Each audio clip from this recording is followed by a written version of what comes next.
నమస్కారం metro news కి స్వాగతం ముందుగా ముఖ్యాంశాలు తూర్పులో సుపరిపాలనలో తొలి అడుగు కార్యక్రమం సమస్యలపై ఆరా కూటమి ప్రభుత్వంతోనే అభివృద్ధి సాధ్యమన్న ఎమ్మెల్యే నసీర్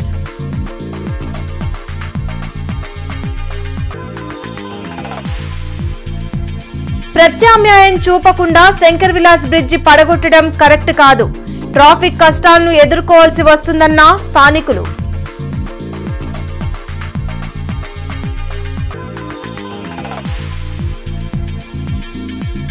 వరలక్ష్మి పూజలతో శోభిల్లిన దేవాలయాలు భక్తి శ్రద్ధలతో పూజలు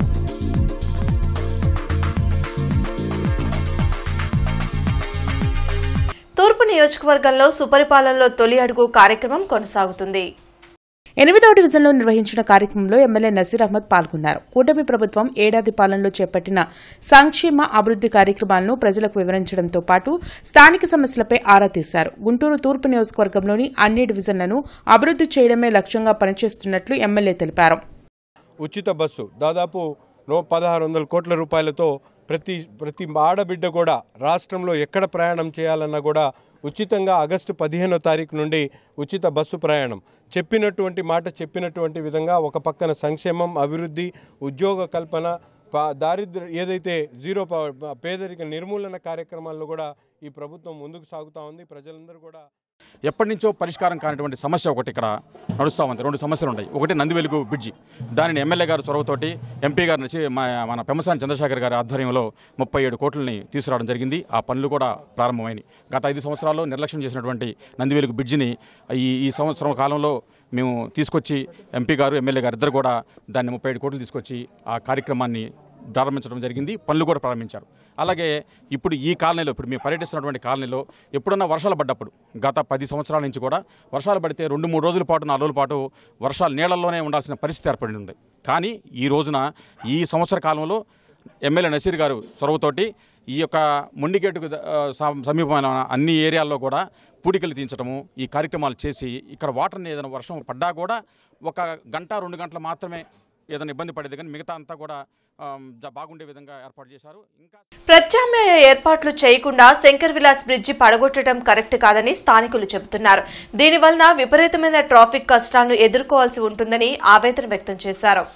నగర ఆధునీకరణలో భాగంగా 4 లైన్ల శంకర్ విలాస్ బ్రిడ్జ్ నిర్మాణాన్ని కూటమి ప్రభుత్వం చేపట్టింది. దానిలో భాగంగా ఆగస్టు 9వ తేదీ నుంచి బ్రిడ్జిపై పూర్తిగా వాహనాలు రాకపోకలు నిలిపివేస్తున్నట్లు అధికారులు ప్రకటించారు. దానిలో భాగంగా ఆగస్టు 9వ తేదీ నుంచి బ్రిడ్జిపై పూర్తిగా వాహనాల రాకపోకలు నిలిపివేస్తున్నట్లు అధికారులు ప్రకటించారు. పలు ప్రధాన ప్రాంతాల్లో సరైన ఏర్పాట్లు చేయకుండా శంకర్ విలాస్ బ్రిడ్జిపై రాకపోకలు నిలిపివేయడం దారుణమని అన్నారు. బ్రాడీపేట 18వ లైన్లో పెద్ద వాహనాలు వస్తే బాగా ట్రాఫిక్ జామ్ అవుతుందని చెప్పారు. పలు చోట్ల రోడ్ వైడనింగ్ అవసరమని పేర్కొన్నారు. అంతేకాకుండా అడ్డ రోడ్లపై ఆటోలు కార్లు ఇష్టానుసారం ఆపడం వలన ఎన్నో ఇబ్బందులు పడుతున్నామని చెప్పారు. వెంటనే ట్రాఫిక్ రద్దీగా ఉండే ప్రాంతాల్లో ట్రాఫిక్ పోలీసులు ఉండి సక్రమంగా వాహనాలు వెళ్లే విధంగా చూడాలని కోరారు. ఏది ఏమైనా నగర నడిబొడ్డున ఉన్న శంకర్ విలాస్ బ్రిడ్జ్ పడగొట్టడం వలన నగరవాసులు ట్రాఫిక్ కష్టాలను ఎదుర్కోవాల్సి ఉంటుందని ఆవేదన వ్యక్తం చేశారు. అంటే నగర అభివృద్ధికి ముఖ్యమైన ట్రాఫిక్ సమస్య ఉంటుంది. అయినా కూడా ప్రజలు కూడా అర్థం చేసుకొని ఈ అభివృద్ధిలో పాల్గొనాలని మా ఇది. ప్రత్యామ్నాయ ఏర్పాట్లు చేయాలి. అంటే వెహికల్స్కి అసౌకర్యం లేకుండా దగ్గర పంపించాలని కోరుతున్నాం. ముందుగా ఆల్టర్నేటివ్ అరేంజ్మెంట్స్ ప్లాన్గా లేవు. దీనివలన చాలా వరకు majority of the people are feeling constrain అన్నమాట. బాగా ఇబ్బందులే పడుతున్నారు. ఇప్పుడు సంజీవ్ నగర్ గేట్ ఉంది, దానికి అండర్వే లేదు, ఏమీ లేదు. ఇప్పుడు ఆల్టర్నేటివ్ మనం అందుకే కదా అటు పోవాలనే కదా. మరి అటు ఆల్టర్నేటివ్ ఏం లేనప్పుడు అక్కడ గేట్లు వేస్తుంటాయి, గేట్లు పడుతుంటాయి. మరి ట్రాఫిక్ అంతా ఎటుపోవాలి. ఇప్పుడు ఎప్పుడో అనాదిగా ఒక 70 సంవత్సరాల నుంచి ఉన్నటువంటి ఈ శంకర్ విలాస్ బ్రిడ్జిని అకస్మాత్తుగా ఆల్టర్నేటివ్ లేకుండా ఈ విధంగా మూసేయడం వల్ల ఇది హార్ట్ ఆఫ్ ది టౌన్, గుంటూరుకి ఇది హార్ట్ ఇది. అట్లాంటి దాన్ని దీన్ని మూసేయడం వల్ల ఎంత ఇబ్బందులు ఎదుర్కొంటున్నారు, ఎంత గుంటూరు డెవలప్ అయింది. మరి ఇంత రాకుండా పోవాలంటే ఇక్కడ వాళ్ళంతా ఎడిపోతారు. కొన్ని ఆల్టర్నేటివ్ ఏం చేశారంటే అది సంజీవన గేట్లో అండర్వే చేయలేదు, ఓవర్ బ్రిడ్జి చేయలేదు. మరి ఎక్కడ వాళ్ళు అక్కడ ఆగిపోవడమే కదా. అదే నా గుంటూరుకు పట్టిన దుర్గతి అంటే అదే నా ఉద్దేశంలో. ప్లాన్గా లేదు, ఆల్టర్నేటివ్ ముందు చేసుకో, అప్పుడు ఇది బిగించాలి. ఆర్డర్నేట్ చేయనే చేయాలి వీళ్ళు. అది సంజయ్ నగర్ గేట్ హైవే పెట్టాలి, అదే అండర్వే పెట్టాలా, అది చేశారు. అది ఇక 14th క్రాస్ రోడ్ ఉంది, ఇకైనా హైవే పెట్టాలి, బాగుంటుంది. అది లేకుండా ఎప్పుడు హార్ట్ ఆఫ్ ది టౌన్గా ఉన్నటువంటి బ్రిడ్జిని మూసేసి సడన్గా ఎక్కడికి పోతారు పబ్లిక్? ఇంత ట్రాఫిక్ ఉన్నా కూడా కొన్ని క్రాస్ రోడ్లలో అక్కడే బళ్ళు పెట్టుకుంటున్నారు ఆటోలు వాళ్ళు. దానివల్ల చాలా ఇబ్బందిగా ఉంటుంది. ఇక్కడ ఎంత పర్యవేక్షిస్తున్నారో ఆటోలలో కూడా నెట్టాలి, ఎక్కడైతే ట్రాఫిక్ ఎక్కువ ఉందో అక్కడ ట్రాఫిక్ వాళ్ళు దగ్గర ఉండి చెయ్యాలా. ఇప్పుడు 2/18లో అటు బస్సు రూటు ఆ బిల్డింగ్ పడగొడుతున్నారు. అది ఎంత క్విక్గా జరగాలి కదా, చాలా ఇబ్బందిగా ఉంది అక్కడ. ఎవరి మీద క్లియర్ ఆ రోజు భగవంతుడి దయ వల్ల మసీదు ఉంది వల్ల ఏం కాకుండా బయటపడ్డాం. మా మిస్సెస్కి అయితే హెడ్ ఇంజరీ అయిపోయేది, ముక్కు నిండా రక్తం వచ్చింది, నాకు పేదం పైరింది రీసెంట్గా పోయిన ఆగస్టులో. మరి అక్కడ స్టాండ్ ఎందుకు చూసుకోకుండా వచ్చేస్తాం, అట్టించి వచ్చారు. వచ్చినప్పుడు డోర్ తీసేసాడు డ్రైవరు, తీస్తాడని ఎవరు అనుకోం కదా. అత్యంత వైభవంగా 500 మంది సువాసినులచే సామూహిక వరలక్ష్మి వ్రతాలు పద్మావతి కళ్యాణ వేదికలో జరిగాయి. గుంటూరు తిరుపతిగా పేరుగాంచిన శ్రీ వెంకటేశ్వర స్వామి దేవస్థానంలో శ్రావణ మాసోత్సవాలు అత్యంత వైభవంగా నిర్వహిస్తున్నామని ఆలయ ప్రధాన అర్చకులు మాధవస్వామి వెల్లడించారు. 3వ శ్రావణ శుక్రవారం సందర్భంగా విశేషంగా 500 మంది సుహాసినులతో సామూహిక వరలక్ష్మి వ్రతాలు నిర్వహించామని తెలిపారు. ఈ వరలక్ష్మి వ్రతం చేసుకున్న మహిళల కోరిన కోరికలను అమ్మవారు నెరవేరుస్తారని చెప్పారు. రేపు శ్రావణ పౌర్ణమి సందర్భంగా శ్రీ గోదాదేవి సమేత శ్రీ వెంకటేశ్వర స్వామి వారికి విశేష అభిషేకాలు నిర్వహిస్తామని తెలిపారు. నాగరాజ కుమారీరామ్యాః ముద్రేర్ గోత్రోద్భవాః స్వామి గోత్రోద్భవస్య మహాలక్ష్మీరామ్యాః మరుట్ల గోత్రోద్భవస్య ఉషారాణీరామ్యాః విదురోద్భవస్య వెంకాయమరామ్యాః మరుట్ల గోత్రోద్భవస్య చంద్రోళ గోత్రోద్భవస్య మాధవీరామ్యాః ఎలిజెట్ల గోత్రోద్భవస్య. ఈ యొక్క వ్రతం చేసుకున్నట్లయితే చారుమతీదేవికి వరలక్ష్మీదేవి ఎట్లయితే స్వప్నంలో కలిగించి అమ్మ యొక్క అనుగ్రహం పరిపూర్ణంగా పొందగలిగిందో అట్లాగనే మన యొక్క ఈ వ్రతం చేసుకున్న ప్రతి ఒక్క స్త్రీలకు కూడా వారి కుటుంబం మొత్తం సర్వ సౌభాగ్యాలతో సుఖ సంతోషాలతో ఆయురారోగ్యాలతో తొలతూగుతూ ఉంటాం. అమ్మ అనుగ్రహం వల్ల ఆ విధంగా తొలతూగుతూ ఉంటారు. కాబట్టి పిల్లలందరూ కూడా మంచి ఉద్యోగాలు రావటం కానీ, వ్యాపార సంస్థ పురోభివృద్ధి చెందడం కానీ, వ్యాపారంలో అనేక కోట్లు లాభం రావటం కానీ, విశేష కార్యక్రమాలను వరలక్ష్మి అనుగ్రహం వల్ల జరుగుతాయి. కాబట్టి అమ్మ యొక్క అనుగ్రహం, అమ్మ ఇష్టం లేనటువంటి వాళ్ళు ఎవరు ఉండరు. కాబట్టి ధనం మూలం ఇదం జగత్ అన్నారు. కాబట్టి డబ్బే ప్రధానం. కాబట్టి ధనలక్ష్మీదేవి వరలక్ష్మీదేవి ఇష్టం లేనటువంటి వారు ఎవరు ఉండరు. కాబట్టి ప్రతి ఒక్కరు కూడా అమ్మని సేవించి తరించి అమ్మ యొక్క అనుగ్రహానికి పాత్రలు కావాల్సిందిగా కోరుచున్నాం. ఓటర్ల హక్కుల్ని హరించే సర్ విధానాన్ని వ్యతిరేకించాలంటూ సిపిఎం ఆధ్వర్యంలో అంబేద్కర్ విగ్రహం వద్ద ధర్నా నిర్వహించారు. లాడ్జీ సెంటర్లోని అంబేద్కర్ విగ్రహం వద్ద జరిగిన ధర్నా కార్యక్రమంలో మాజీ ఎమ్మెల్సీ కెఎస్ లక్ష్మణరావు పాల్గొన్నారు. ఈ సందర్భంగా ఆయన మాట్లాడుతూ రానున్న బీహార్ ఎన్నికల్లో సర్ విధానాన్ని అమలు చేస్తున్నారని మండిపడ్డారు. స్పెషల్ ఇన్సెంటివ్ రీజన్ పేరుతో ప్రజలంతా తమ ఓటును నమోదు చేసుకోవాల్సి ఉంటుందన్నారు. దీనివల్ల 79 లక్షల మంది ఓటర్లు తమ ఓటు హక్కును కోల్పోయారని అన్నారు. వెంటనే ఎన్నికల కమిషన్ ఆధార్ గుర్తింపు కార్డుల ఆధారంగా ఓటు హక్కును కలిగించాలని డిమాండ్ చేశారు. ఈ కార్యక్రమంలో అవధాన్ల హరి, నళినికాంత్, ఆది నికల్సన్, బి లక్ష్మణరావు తదితరులు పాల్గొన్నారు. బీహార్లో 4-5 నెలల్లో ఎన్నికలు జరగబోతా ఉంది. ఏ రాష్ట్రంలో అయినా ఎన్నికలు జరిగే ముందు ఓటర్ల జాబితా పాతదే ఉంచి దాంట్లో మార్పులు చేర్పులు చేస్తూ ఉంటారు. కొత్తగా ఓటు ఇవ్వడానికి ఆధార్ కార్డు కానీ, రేషన్ కార్డు కానీ, ఎన్నికల కమిషన్ ఇచ్చిన కార్డును కానీ ఉపయోగిస్తారు. ఇవాళ ఆధార్ కార్డు అనేది కేంద్ర ప్రభుత్వం ఇచ్చిన గుర్తింపే మన అందరికీ తెలిసిన విషయం. కానీ బీహార్లో విచిత్రంగా ఎలక్షన్ కమిషన్ సర్ అనే పేరుతో స్పెషల్ ఇంటెన్సివ్ రివిజన్ మొత్తం పాత లిస్టులన్నీ రద్దు చేసి కొత్తగా ఓటర్ల నమోదు పరిస్థితి చేపట్టి Aadhaar card, epic card, ration card కాకుండా మీ పూర్వీకులు ఎవరు అనే పత్రాలని తహసీల్దార్ ఆఫీసుల నుంచి తేవాలని పెట్టి అనే కొత్త నిబంధనలు పెట్టింది. దీనివల్ల 70 లక్షల మంది ఓటర్లు బీహార్లో నమోదు చేసుకోలేకపోయారు. ఆ నమోదు చేసుకుని ఓటర్లో ఎక్కువ మంది వలస కార్మికులు, మైనార్టీ వర్గాలకు చెందినటువంటి వాళ్ళు ఉన్నారు. ఇది నరేంద్ర మోడీ ప్రభుత్వం ఎన్నికల కమిషన్ ఏజెంట్గా మార్చుకుని చేస్తున్నటువంటి పెద్ద నాటకం. అష్టలక్ష్మి సమేత శ్రీ లక్ష్మీ నారాయణ స్వామి వారి దేవస్థానంలో శ్రావణ శుక్రవారం సందర్భంగా మహిళలచే సామూహిక వరలక్ష్మి వ్రతాలు జరిగాయి. అరండల్పేటలోని అష్టలక్ష్మి సమేత లక్ష్మీనారాయణ స్వామి దేవస్థానంలో శ్రావణమాసం సందర్భంగా అమ్మవారికి కోటి కుంకుమార్చన నిర్వహిస్తున్నట్లు ఆలయ అర్చకులు మర్రిపాటి ప్రసాద్ శర్మ వెల్లడించారు. శ్రావణమాసం నెల రోజులు ఉదయం శ్రీచక్ర మహామేరుకు అభిషేకము, సహస్రనామ అష్టోత్తర కుంకుమ పూజలు నిర్వహిస్తున్నామని తెలిపారు. ప్రతి ఒక్కరూ ఈ విశేష పూజల్లో పాల్గొని అమ్మవారి అనుగ్రహం పొందాలని కోరారు. श्री आदिलक्ष्मी धान्यलक्ष्मी धैर्यलक्ष्मी विद्यालक्ष्मी धनलक्ष्मी समेत श्री वरलक्ष्मी देवता आवाहयामि स्थापया लोकैकनाथं श्री लक्ष्मी नारायण स्वामी देवता वरलक्ष्मी देवता పెట్టండి కలశే శ్రీ వరలక్ష్మి దేవతాభ్యో నమః ఇది పాదయోః పాఠ్యం హస్త ఆవాహయామి ఆసనం సమర్పయామి. ఈ సందర్భంగా శ్రావణ మాసంలో పౌర్ణమి ముందు వచ్చే శుక్రవారం విశేషంగా అమ్మవారికి వరలక్ష్మీదేవి యొక్క వ్రతం ఆచరిస్తూ ఉంటాము. అనేక విధాలుగా మనకి అమ్మవారి యొక్క అనుగ్రహం కోసం ఈ వ్రతం ఆచరిస్తూ ఉంటాము.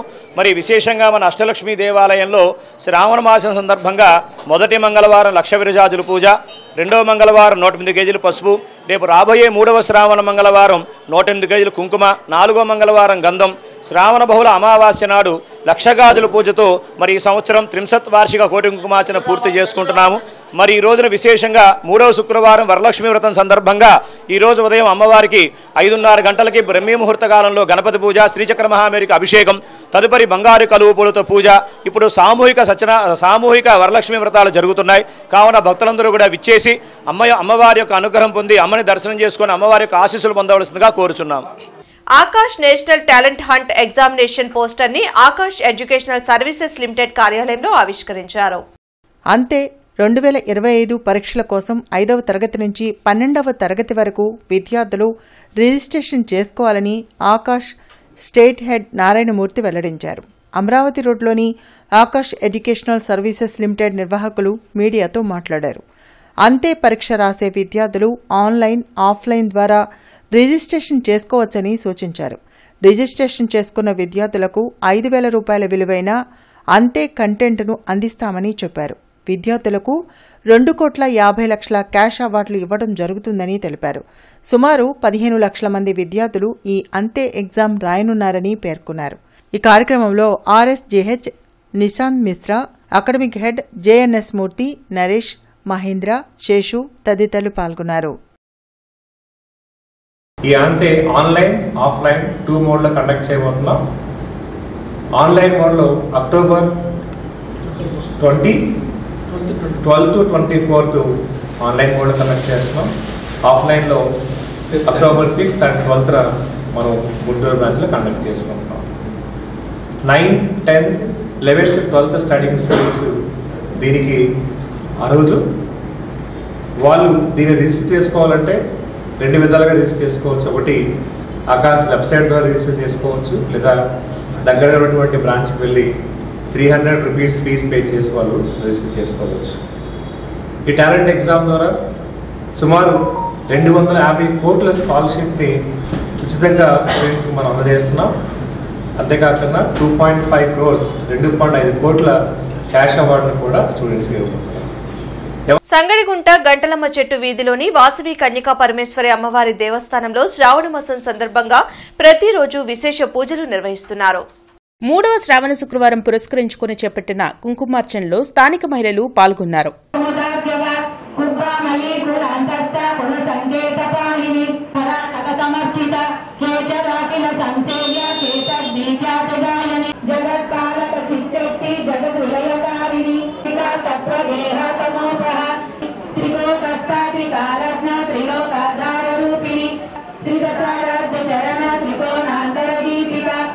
క్విట్ ఇండియా ఉద్యమాన్ని స్ఫూర్తిగా తీసుకుని క్విట్ కార్పొరేట్ నినాదంతో ఈ నెల 13న నిరసన ర్యాలీలు జరపనున్నట్లు సంయుక్త కిసాన్ మోర్చా పిలుపునిచ్చింది. బ్రాడీపేటలోని సిపిఎం కార్యాలయంలో జరిగిన మీడియా సమావేశంలో ఆంధ్రప్రదేశ్ రైతు సంఘాల, వ్యవసాయ, కార్మిక సంఘాల నేతలు మాట్లాడారు. 3వసారి అధికారం చేపట్టిన మోడీ ప్రభుత్వం అన్ని వ్యవస్థలను నాశనం చేసిందని మండిపడ్డారు. అన్ని కార్మిక చట్టాలను రద్దు చేసి 4 లేబర్ కోడ్లను తెచ్చి కార్మికుల పొట్టకొట్టిందని ఆవేదన వ్యక్తం చేశారు. మన వ్యవసాయంలోకి కార్పొరేట్ సంస్థలను తెచ్చే కుట్ర జరుగుతుందని ప్రతి ఒక్కరూ అడ్డుకోవాల్సిన అవసరం ఉందన్నారు. ఈ కార్యక్రమంలో కంచుమాటి అజయ్ కుమార్, కోటేశ్వరరావు, నరసింహారావు, కొల్లి రంగారెడ్డి, జగన్నాథం, బి లక్ష్మణరావు, హనుమంతరావు, పాసన రామారావు తదితరులు పాల్గొన్నారు.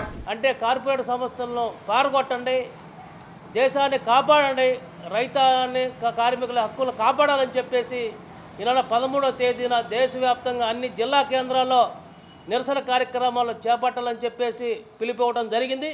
దాంట్లో భాగంగానే ఈ నెల 13వ తేదీన గుంటూరులో కూడా నిరసన కార్యక్రమం చేపట్టాలని చెప్పేసి ఈ రోజున రైతు సంఘాలు, కార్మిక సంఘాలు, ప్రజా సంఘాలు ఈరోజు సమావేశం జరపడం జరిగింది. ఈ సమావేశం 13వ తేదీన ఉదయం 10 గంటలకి లాడ్జ్ సెంటర్లో నిరసన కార్యక్రమం చేయాలని చెప్పి నిర్ణయించడం జరిగింది. ఈ భారతదేశంలో ప్రజల ఓట్ల ద్వారా గద్దెనెక్కినటువంటి పాలకులు భారతదేశంలో ఉన్నటువంటి ప్రజలు, రైతులు, కార్మికుల యొక్క సమస్యలు పరిష్కరిస్తూ వాళ్ళ జీవితాల బాగు కొరకు ఆలోచన చేయవలసిన వారు కార్పొరేట్ సంస్థలు ఏవైతే ఉన్నాయో, వ్యాపారవేత్తలు, బడా వ్యాపారవేత్తలు ఎవరైతే ఉన్నారో వాళ్ళకి లాభాలు చేకూర్చే విధంగా, వాళ్ళ ఆస్తులు పెంచే విధంగా, వాళ్ళ జీవితాలు బాగు చేసే విధంగా ఆలోచన చేస్తూ ఉన్నారు. వీళ్ళు రాజకీయ నాయకుల, కార్పొరేట్ వ్యక్తులకి బ్రోకర్లు అని చెప్పి అర్థం కాని పరిస్థితుల్లో ఈరోజు పాలకులు అవలంబిస్తున్నటువంటి తీరుకి నిరసనగా దేశవ్యాప్తంగా పెద్ద ఎత్తున నిరసనలు చేస్తూ ఉన్నారు. దానిలో భాగంగా గుంటూరు నగరంలో జరగబోయేటువంటి నిరసన కార్యక్రమంలో కార్మికులు, రైతులు, ప్రజలందరూ కూడా పెద్ద ఎత్తున పాల్గొని చెప్పేసి పిలుపునిస్తా ఉన్నాం. రాష్ట్ర Padmashali corporation chairman Nandam Abaddayya media సమావేశం ఏర్పాటు చేశారు. నేతన్నలకు ఇచ్చిన హామీలను శరవేగంగా కూటమి ప్రభుత్వం అమలు చేసిందని అన్నారు. ఈ సందర్భంగా అబద్దయ్య మాట్లాడుతూ కూటమి ప్రభుత్వం చేనేతపై చూపిస్తున్న అభిమానానికి చేనేత వర్గీయులు హర్షాతిరేకం వ్యక్తం చేశారని అన్నారు. నేతన్న నేస్తం కింద సంవత్సరానికి 25,000 ఇస్తానన్న సీఎంకి ఆయన కృతజ్ఞతలు తెలిపారు. ఆదరణ 3 కింద ఆధునిక మగ్గాలు, రాష్ట్రం అంతటా వీవర్శాలలు ఏర్పాటు, అమరావతిలో హ్యాండ్లూమ్ మ్యూజియం ఏర్పాటుకు మంత్రి నారా లోకేష్ కృషి అభినందనీయమని అన్నారు. నేతన్నలు నేస్తున్నటువంటి వస్త్రాలు ఏమున్నాయో అన్నిటికి కూడా మార్కెట్ సౌకర్యాలు కూడా చూపించే మార్గాలు మరి ప్రభుత్వం తరఫున మరి మా ప్రీతమ యువ నాయకులు నారా లోకేష్ గారు చొరవతో మరి టాటా కంపెనీ, తవేరా కంపెనీ, అటు బిర్లా కంపెనీ, అటు అలాగే రిలయన్స్ అనేక విదేశాలకి ఎక్స్పోర్ట్ చేసే కంపెనీలు వారితో కూడా సంప్రదించి వారి యొక్క ప్రొడక్షన్ని విదేశాలకు కూడా మరి ఎగుమతి చేసేదానికి ప్రయత్నాలు చేస్తూ ఉన్నారు. ఇప్పటికే దాదాపు వస్త్రాలని టాటా టవేరా కంపెనీలకి సప్లై చేయడం కూడా జరుగుతూ ఉంది. ఆరాగ్రహారంలోని కన్యకా పరమేశ్వరి అమ్మవారి దేవస్థానంలో శ్రావణ శుక్రవారం సందర్భంగా సామూహిక వరలక్ష్మి పూజలు నిర్వహించారు. స్థానిక మహిళలు విశేషంగా ఈ పూజల్లో పాల్గొన్నారు. శ్రావణ మాసంలో అమ్మవారిని పూజిస్తే సకల శుభాలు కలుగుతాయని ఆలయ అర్చకులు తెలిపారు. అమ్మవారిని కానీ స్వామివారిని కానీ విశేష దేవాలయాలు ఎక్కర్లేదండి. 5 నిమిషాల పాటు వెళ్ళి చక్కగా ఆ మూలలను దర్శించుకొని ధర్మాన్ని పరిపాలించాడు ఆయన. అందుకే ధర్మాన్ని ఎవరైతే అనుసరిస్తారో వారు సంతోషంగా ఉంటారనేది యుద్ధం చేశారంటే ధర్మం ఎంత గొప్పదో అందరూ తెలుసుకోవాలి. అటువంటి ధర్మాన్ని ఆచరిస్తూ ఎందుకు విశేషం అంటే శ్రావణ శుద్ధ పౌర్ణమి నాడు, అంటే ఏ రోజున పౌర్ణమి రోజున స్వామివారి జన్మ నక్షత్రం శ్రవణ నక్షత్రంతో కూడిన పౌర్ణమి వస్తుందో ఆ మాసాన్ని శ్రావణ మాసం అంటారు. అటువంటి మాసం ఈ రోజున. అందువల్ల రేపు పౌర్ణమి స్వామివారి యొక్క విశేష జన్మ నక్షత్రం శ్రవణ నక్షత్రం. ఆ నక్షత్రం దగ్గరగా అమ్మవారు సంతోషించేటువంటి వ్రతం వరలక్ష్మి వ్రతం. అందువల్ల ప్రతి సంవత్సరం కూడా పౌర్ణమి ముందు వచ్చేటువంటి శుక్రవారం నాడు వరలక్ష్మి వ్రతం నిర్వహించేటువంటి ముత్తైదులందరూ కూడా సకల సౌభాగ్యాలు, సకల ఆయురారోగ్య ఐశ్వర్యాలు కలుగజేస్తుందని చెప్పేసి సాక్షాత్ శ్రీ మహాలక్ష్మి అమ్మవారు స్వయంగా చెప్పినటువంటి విశేష వ్రతం ఈ రోజున మన గుంటూరు కన్యాకుమారి దేవస్థానంలో విశేషంగా మహిళల చేత సామూహికంగా 1,00,000 కుంకుమార్చన, 1,00,000 పుష్పార్చన, విశేషంగా వరలక్ష్మి వ్రత పూజ అన్నీ కూడా ప్రారంభించి జరుగుతున్నాయి. ఈ కార్యక్రమం మధ్యలో ఉంది.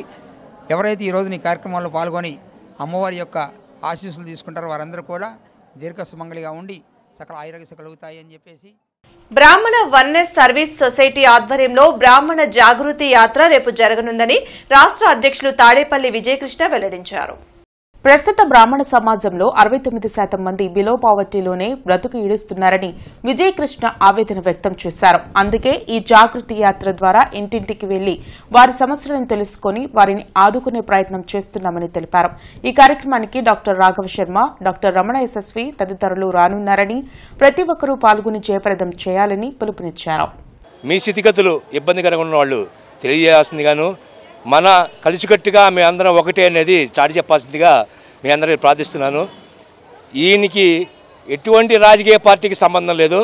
నేను గతంలోనే చెప్పాను ఈ మాట. ఈ అసోసియేషన్ అనేది ఎవరికి అండగా ఉండదు. ఈ పార్టీకి ఏ పార్టీకి కూడా మా శ్రేయస్సు ఎవరైతే చూస్తారో వాళ్ళ పక్షాన్ని నిలబడుతుంది ఈ పార్టీ. మా అసోసియేషన్ మా బ్రాహ్మణ శ్రేయస్సు చూడాలా. రాష్ట్ర వ్యాప్తంగా నాకు తెలిసిన మేరలో 60% మంది దారిద్ర్య దిగున ఉన్నారు.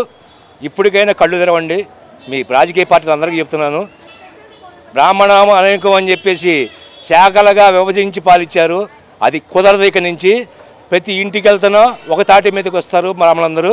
బ్రాహ్మణుల్ని ఇప్పటికైనా మీరు మనిషిగా గుర్తించండి కోరుతున్నాను. బులెటిన్ ముగించే ముందు ముఖ్యాంశాలు మరోసారి. తూర్పులో సుపరిపాలనలో తొలి అడుగు కార్యక్రమం. సమస్యలపై ఆరా, కూటమి ప్రభుత్వంతోనే అభివృద్ధి సాధ్యమన్న ఎమ్మెల్యే నసీర్.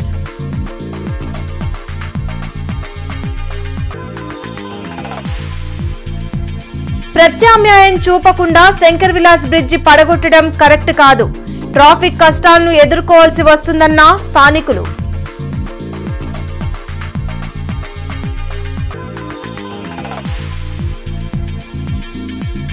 వరలక్ష్మి పూజలతో శోభిల్లిన దేవాలయాలు.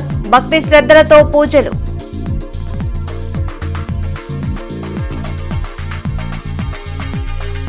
ఈ వార్తలు ఇంతటితో సమాప్తం. నమస్కారం.